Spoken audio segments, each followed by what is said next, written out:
How is going on this Sargo? গত সপ্তাহে আমরা iOS 26.2 বেটা 1 আপডেটটা পেয়ে গেল। এই সপ্তাহে কিন্তু আমরা iOS 26.2 বেটা 2 এর একটা ছোটখাটো ইনক্রিমেন্টাল আপডেট আমরা পেয়ে যাচ্ছি। এই যে আপডেটটা রয়েছে সেটা হচ্ছে অল অ্যাবাউট স্পিড, অর্থাৎ এখানকার যে এলিমেন্টগুলো রয়েছে সেখানকার মধ্যে আমরা আসলে বেশ কিছু ফ্লুয়েন্সি দেখতে পারবো।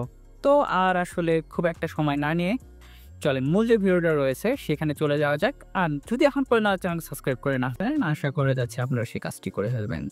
এই যে আপডেটটা রয়েছে এটা করার জন্য সর্বপ্রথম আপনাদেরকে সেটিংয়ে যেতে হবে, সেটিং থেকে জেনারেলে যেতে হবে, তারপর এখানে সফটওয়্যার আপডেট নামে যে অপশনটা রয়েছে সেখানে যান। তারপর এখানে যে ডেভেলপার বেটা যদি সেটা ডিসেবল করা থাকে সেটা এনেবল করে দেন। তারপর এখানে আপডেট নাও নামে যে অপশনটা রয়েছে তারপর সেখানে সিলেক্ট করেন।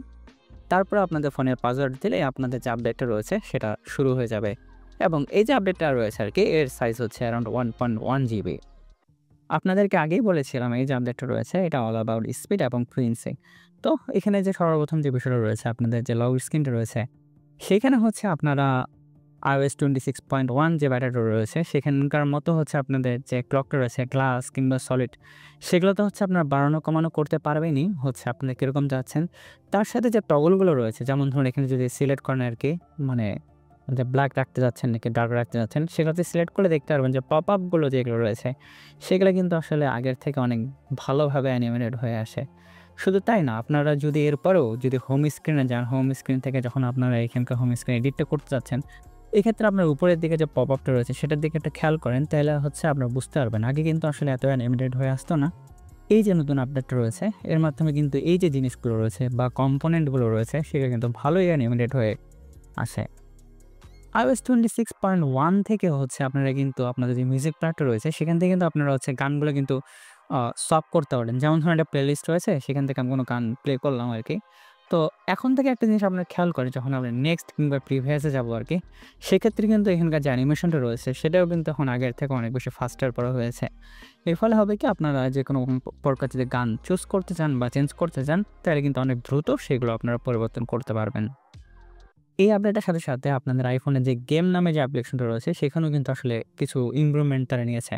এটা যে আপনারা ওপেন করেন সাথে সাথে একটা নতুন স্প্ল্যাশ স্ক্রিন আপনি এখানে দেখতে পারবেন। তো এখানে হচ্ছে আপনারা নতুন কী করতে পারবেন, আপনাদের যে গেম লাইব্রেরিটা রয়েছে সেটা আগের থেকে ভালোভাবে ফিল্টার করতে পারবেন।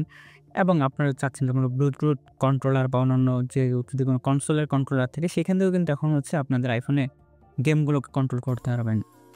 গেম অ্যাপ্লিকেশনের মতো আইফোনের যে ডিফল্ট রিমাইন্ডার যে অ্যাপ্লিকেশনটা রয়েছে সেখানেও কিন্তু আসলে একটা নতুন জিনিস অ্যাড করা রয়েছে আর কি। যখন আপনার কোনো কিছু নিয়ে একটা সিরিয়াস থাকবেন আর কি সেই বিষয় নিয়ে, যেমন ধরুন আমি যদি এটাকে একটা নতুন রিমাইন্ডার যখন আমি অ্যাড করতে যাব তখন যদি আমি এখানে টাইম যদি সিলেক্ট করতে যাই তাহলে কিন্তু নিচের দিকে একটা আর্জেন্ট নামে একটা নতুন টগল আপনারা দেখতে পারবেন।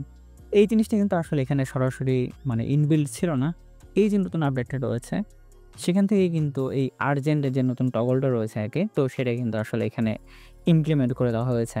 এর ফলে হবে কি, আপনার যদি কোনো কিছু আর্জেন্ট কোনো কিছু রিমাইন্ডার থাকে সেটা আপনাদের জন্য সহজতর হয়ে যাবে। এর পরবর্তী যে ফিচারটা রয়েছে সেটা হচ্ছে আপনাদের মেজারমেন্ট অ্যাপ্লিকেশনে আপনারা আপনাদের আইফোন থেকে মেজারমেন্টটা দেন, সেখানেও কিন্তু তারা হচ্ছে নতুন যে গ্লাস ইফেক্টটা রয়েছে আর কি সেটাও তারা কিন্তু এখানে অ্যাড করেছে। যেমন ধরুন এখানে আমার ফোনটা কীভাবে টিল্ট হয়ে আছে আর কি 1 ডিগ্রি মাইনাসে, বা হচ্ছে আমি যখন একদিক থেকে আরেক দিকে যাবো আর কি তখন কিন্তু এই যে একটা গ্লাসের মধ্যে একটা বাবল কিন্তু সেটা শ্রিঙ্ক হয়ে যাচ্ছে একদিক থেকে আরেক দিকে আর কি। আর এই জিনিসটাও হচ্ছে মানে ইউআই এর সাথে বেশ কুল লাগে। আর আরেকটা জিনিস দেখেন, আমি কিন্তু আসলে এই যে ফোনটা রয়েছে সেটা একদম মানে ল্যান্ডস্কেপে একদম মানে জিরো বরাবর রাখছি, তাহলে বোঝেন আসলে আমি কতটুকু এইসব নিয়ে কতটা সিরিয়াস। এর পরবর্তী যে বিষয়টা রয়েছে সেটা হচ্ছে এর পারফরমেন্স, কারণ এই যে আপডেটটা রয়েছে কিছুক্ষণ আগে কিন্তু আমি বলেছিলাম এটা হচ্ছে অল অ্যাবাউট স্পিড। তো এখানে দেখা যাচ্ছে যে তারা যখন এই যে অ্যানিমেশনগুলো হচ্ছে তারা যখন যেহেতু একটু ইমপ্লিমেন্ট করেছে আর কি, আর যখন আমি ফোনটা যখন বেঞ্চমার্ক স্কোর আমি রান করি তখন একটু মোটামুটি গরম ছিল। তো প্রিভিয়াস যে আপডেটটা রয়েছে সেই তুলনায় আসলে এখানকার যে আপডেটটা রয়েছে সেটা একটু 7000-এর কম। প্রিভিয়াস আপডেটটাতে হচ্ছে বরাবর 7000, কিন্তু এর যে অফিসিয়াল আপডেট iOS 26.1 যেটা রয়েছিল আর কি সেটার কিন্তু বেঞ্চমার্ক স্কোর 7101।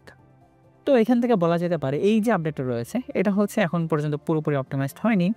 আর বেঞ্চমার্ক যখন রান করছিলাম আর কি তখন হচ্ছে ফোনটা একটু গরম ছিল, সেই কারণে হয়তো বা আমার বেঞ্চমার্ক স্কোরটা আজকে কম দেখাচ্ছিল। তো আমি আপনাদেরকে বলবো আপনারা একটু ওয়েট করেন, এর যখন অফিসিয়াল আপডেটটা আসবে তখন আপনাদের এই যে ফোনটা রয়েছে তখন iOS 26.2-তে আপডেট করে নিন। তো এই পর্যন্তই, এতক্ষণ ধরে আমি আপনাদের সাথে ছিলাম অর্ক। যদি ভিডিও ভালো লাগে ভিডিওটি লাইক, আর যারা এখন পর্যন্ত চ্যানেলটি সাবস্ক্রাইব করেননি আশা করা যাচ্ছে আপনারা আমার চ্যানেলটা সাবস্ক্রাইব করে ফেলবেন। আশা অনেক ভালো থাকবেন।